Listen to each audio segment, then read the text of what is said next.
نحمده ونصلي على رسوله الكريم اما بعد فاعوذ باللہ من الشیطان الرجیم بسم اللہ الرحمن الرحیم۔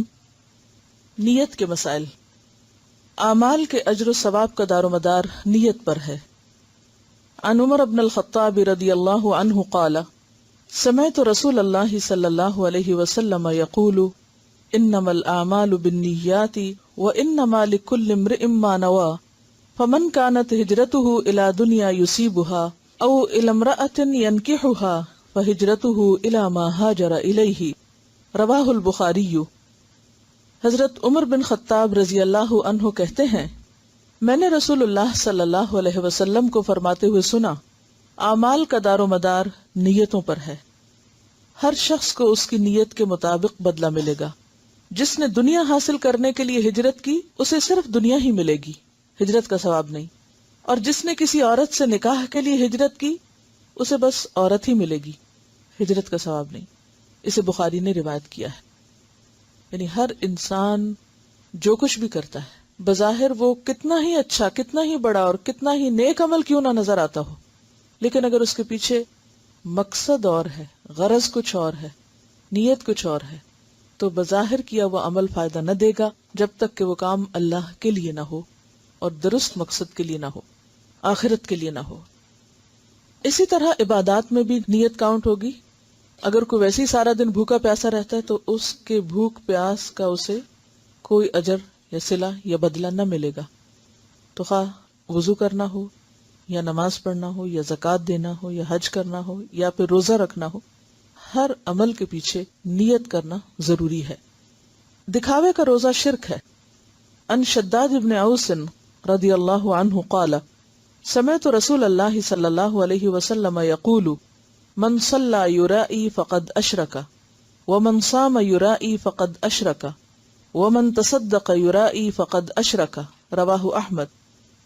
حضرت شداد بن اوس رضی اللہ عنہ کہتے ہیں میں نے رسول اللہ صلی اللہ علیہ وسلم کو فرماتے ہوئے سنا ہے، جس نے دکھاوے کی نماز پڑھی اس نے شرک کیا، جس نے دکھاوے کا روزہ رکھا اس نے شرک کیا، جس نے دکھاوے کے لیے صدقہ کیا اس نے شرک کیا۔ اسے احمد نے روایت کیا ہے۔ روزے کی نیت دل کے ارادے سے ہے۔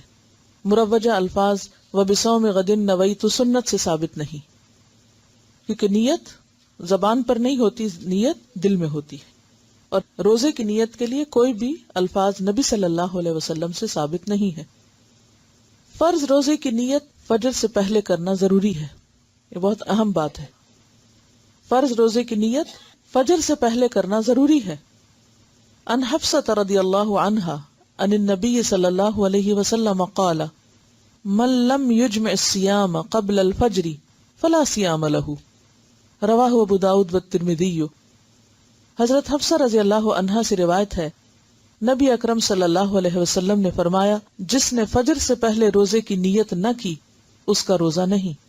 اسے ابو داؤد اور ترمذی نے روایت کیا ہے۔ جیسے بعض اوقات لوگ کیا کرتے ہیں کہ اچھا ابھی تو میں پاک نہیں ہوں، شاید 10 بجے تک ہو جاؤں تو پھر میں روزے کی نیت کر لوں گی، تو ایسا نہیں ہوتا۔ روزہ اپنے وقت پر ہی شروع ہوتا ہے، تاخیر سے نہیں۔ ہاں نفلی روزے میں نیت میں تاخیر ہو سکتی ہے، اور یہ فرق ہے فرض اور نفل روزے میں۔ نفلی روزے کی نیت دن میں زوال سے پہلے کسی بھی وقت کی جا سکتی ہے، اسی طرح نفلی روزہ کسی وقت کسی وجہ سے بھی توڑا جا سکتا ہے۔ عن عائشہ ام المومنین رضی اللہ عنہا قالت دخل علی النبی صلی اللہ علیہ وسلم ذات یوم فقال هل عندكم شيء فقلنا لا قال فإني إذن صائم ثم أتانا يوما آخر فقلنا يا رسول الله أهدي لنا حيث فقال أرينيه فلقد أصبحت صائما فأكل، رواہ مسلم۔ ام المومنین حضرت عائشہ رضی اللہ عنہا سے روایت ہے کہ ایک دن نبی اکرم صلی اللہ علیہ وسلم میرے گھر تشریف لائے اور پوچھا کیا تمہارے پاس کچھ کھانے کو ہے؟ ہم نے کہا نہیں۔ نبی اکرم صلی اللہ علیہ وسلم نے فرمایا اچھا تو پھر میرا روزہ ہے، اور یہ دن کا وقت تھا، یعنی صبح سے آپ نے کچھ نہیں کھایا تھا، یعنی صبح فجر سے پہلے نہیں نیت کی بلکہ دن میں نیت کی۔ کسی اور دن پھر نبی اکرم صلی اللہ علیہ وسلم ہمارے گھر تشریف لائے، میں نے عرض کیا یا رسول اللہ صلی اللہ علیہ وسلم حیث یعنی حلوہ تحفے میں آیا ہے۔ رسول اللہ صلی اللہ علیہ وسلم نے فرمایا تو لاؤ۔ میں صبح سے روزے سے تھا اور آپ نے دن میں اس کو کھول دیا۔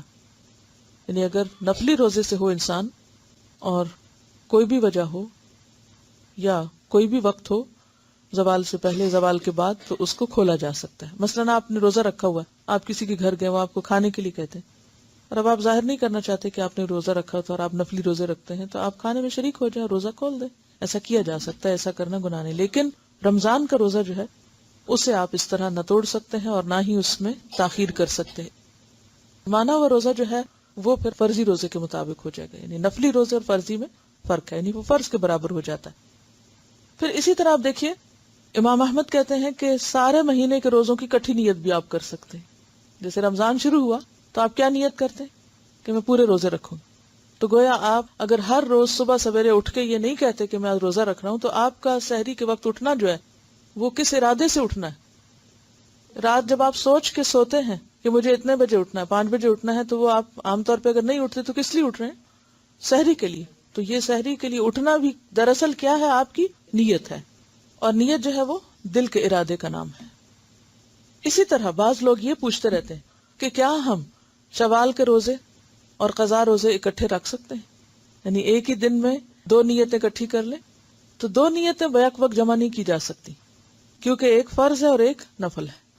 فرض روزہ اس کی نیت آپ کو سحری سے پہلے کرنی ہوگی، یعنی فرض روزہ خواہ آپ رمضان میں رکھ رہے ہیں یا آپ قضا رکھ رہے ہیں یا آپ نے کوئی نظر مانی تھی اور وہ روزہ رکھ رہے ہیں، ان سب کو آپ کو یعنی وقت شروع ہونے سے پہلے آپ کو نیت کرنی ہے. ٹھیک ہے.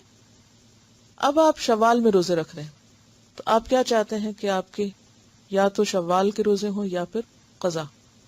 تو آپ یہ بھی کر سکتے ہیں کہ پہلے شوال کے رکھ لیں اور بعد میں قضا روزے پورے کر لیں، اور یہ بھی کر سکتے ہیں کہ پہلے قضا روزے جو فرض ہے آپ کے اوپر اس کو پہلے ادا کر لیں، اور باقی اگر مہینے میں مزید مہلت مل جاتی تو آپ شوال کے روزے رکھ لیں. لیکن یہ نہیں ہو سکتا کہ آپ شوال کے روزے کی نیت سے بھی روزہ رکھیں اور اسی روزے کے اندر قضا کی نیت بھی کر لیں. بالکل اسی طرح جیسے آپ یہ نہیں کر سکتے کہ مثلاً آپ 4 رکعت ظہر کے وقت شروع کریں اور کہیں سنت اور فرض دونوں کی نیت اکٹھی اور اللہ اکبر، یہ نہیں آپ کر سکتے. یا 5 کی اکٹھی، یعنی دن میں جتنے بھی 4 فرض ہیں، ظہر اثر عشاء، سب کے فرض میں اکٹھے کر رہی ہیں، یہ نہیں ہو سکتے. ہر نماز کے لیے اس کے وقت پر الگ طور پر فرض کی، الگ طور پر سنت کی، الگ طور پر نفل کی نیت کرنا ہوگی. اسی طرح جب آپ فرض روزہ رکھیں تو اس میں کوئی اور نہیں شامل کر سکتے، وہ صرف وہی روزہ ہوگا، خواہ آپ شوال میں رکھیں یا شعبان میں رکھیں. کہنے کا مطلب آپ کا یہ ہے کہ بجائے آپ کسی اور دن فرضی روزہ رکھیں، آپ منڈے کو اگر رکھیں تو شاید ثواب زیادہ ہو، کیونکہ نبی صلی اللہ علیہ وسلم عموماً سوموار کے دن اور جمعرات کے دن روزہ رکھتے تھے. یا یہ کہ مہینے کے جو 3 روشن دن ہیں، ایام 20 جن کو کہا جاتا ہے، یعنی 13، 14 اور 15 کے جو دن ہیں جب فل مون ہوتا ہے ایک طرح سے، تو ان دنوں میں آپ صلی اللہ علیہ وسلم روزہ رکھا کرتے تھے. تو ہاں آپ ان دنوں میں بھی رکھ سکتے، لیکن یہ بھی لازم نہیں کہ انہی میں رکھیں گے تو ثواب زیادہ ہوگا. وہ تو نفلی روزوں کے لیے اگین رکھ لیں تب بھی ٹھیک ہے، اور اگر اس کے علاوہ کسی اور دن میں رکھیں تو خود فرضی روزے کے ادا کرنے کا ثواب بھی بہت ہے، خواہ وہ آپ کسی خاص دن رکھیں یا کسی بھی دن رکھیں. تو اس لیے چیزوں کو مکس اپ نہ کریں، ہر چیز کو اپنی الگ جگہ رہنے دیں. السحور والافطار، سحری اور افطاری کے مسائل. سحری کھانے میں برکت ہے. نیند سے اٹھ جانے کے بعد جان بوجھ کر سحری ترک نہیں کرنی چاہیے. عن انس رضی اللہ عنہ قال قال رسول اللہ صلی اللہ علیہ وسلم تسحروا فإن فی السحور برکہ، متفق علیہ. حضرت انس رضی اللہ عنہ سے روایت ہے کہ رسول اللہ صلی اللہ علیہ وسلم نے فرمایا سحری کھاؤ کیونکہ سحری کھانے میں برکت ہے. اسے بخاری اور مسلم نے روایت کیا ہے. اور برکت کا معنی یعنی تھوڑا بھی کھا لے تو اس سے انسان کی سیٹسفیکشن ہو جاتی ہے، اور بالکل اگر کچھ نہ کھائے تو اس سے ایک اور طرح کی فیلنگ ہوتی. دوسری بات یہ کہ جو کھانا بابرکت ہوتا ہے وہ انسان کی صحت کا بھی ضامن ہوتا ہے، یعنی اس وقت کا کھانا جو ہے وہ انسان کے لیے کئی قسم کے فائدے رکھتا ہے. رمضان المبارک میں فجر کی اذان سے پہلے سحری کے لیے اذان دینا سنت ہے، یعنی سحری کے لیے جگانے کو جو اذان دی جاتی ہے، سحری کا وقت بتانے کو، تو وہ اذان بھی دی جا سکتی ہے. عن عائشہ رضی اللہ عنہا ان بلالا رضی اللہ عنہ کان یؤذن بلیل فقال رسول اللہ صلی اللہ علیہ وسلم کلوا واشربوا حتى يؤذن ابن ام مکتوم فانه لا يؤذن حتى يطلع الفجر، متفق علیہ. حضرت عائشہ رضی اللہ عنہا سے روایت ہے کہ حضرت بلال رضی اللہ عنہ رات کو سحری سے قبل اذان دے دیا کرتے تھے.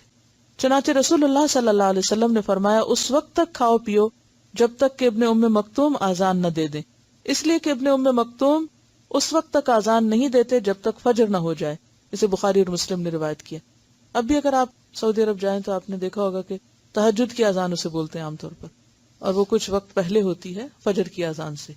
اس وقت عموماً لوگ تہجد کے لیے حرم میں جاتے ہیں اور پھر فجر کی اذان ہوتی تو فجر کی نماز پڑھی جاتی ہے، اور ان دو کے درمیان کا وقت عام طور پر سحری کھانے کا وقت ہوتا ہے. افطار میں جلدی کرنا اور سحری میں دیر سے کھانا انبیاء کرام کا طریقہ ہے، یعنی سحری بہت جلدی نہیں کر لینی چاہیے کہ رات 12 بجے کر کے آپ سو جائیں.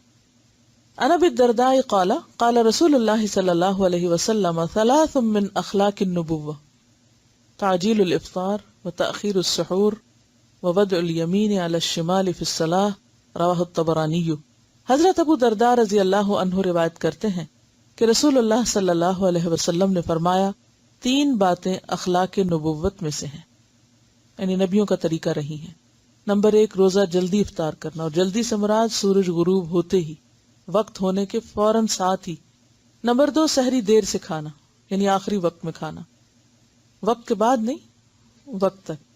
نمبر 3 نماز میں دایاں ہاتھ بائیں ہاتھ کے اوپر رکھنا. اسے طبرانی نے روایت کیا ہے. سحری کھاتے آذان ہو جائے تو کھانا فوراً ترک کرنے کی بجائے جلدی جلدی کھا لینا چاہیے، یعنی ایک دم ابرپٹلی سٹاپ نہیں کرنا چاہیے.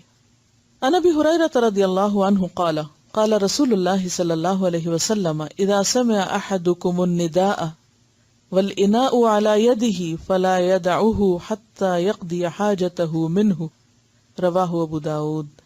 حضرت ابو ہریرہ رضی اللہ عنہ سے روایت ہے کہ رسول اللہ صلی اللہ علیہ وسلم نے فرمایا جب کوئی آدمی آذان سنے اور پینے کا برتن اس کے ہاتھ میں ہو تو اسے فوراً نہ رکھ دے بلکہ اپنی ضرورت پوری کر لے. اسے ابو داؤد نے روایت کیا. اب دیکھیے کہ کتنی حکمت ہے، کھانے کی وجہ پینے کا برتن کہا گیا ہے، کیونکہ یا تو آخر میں پانی پیتے ہیں یا چائے پیتے ہیں. تو چائے پیتے وقت یعنی بازو کو تھوڑی سی رہتی ہے تو اس کو اذان ہوتے ہوتے مکمل کر لیں، لیکن یہ نہیں کہ ایک کپ پینے کے بعد ایک اور بھی انڈیل لیں. روزہ افطار کرنے کے لیے غروب آفتاب شرط ہے.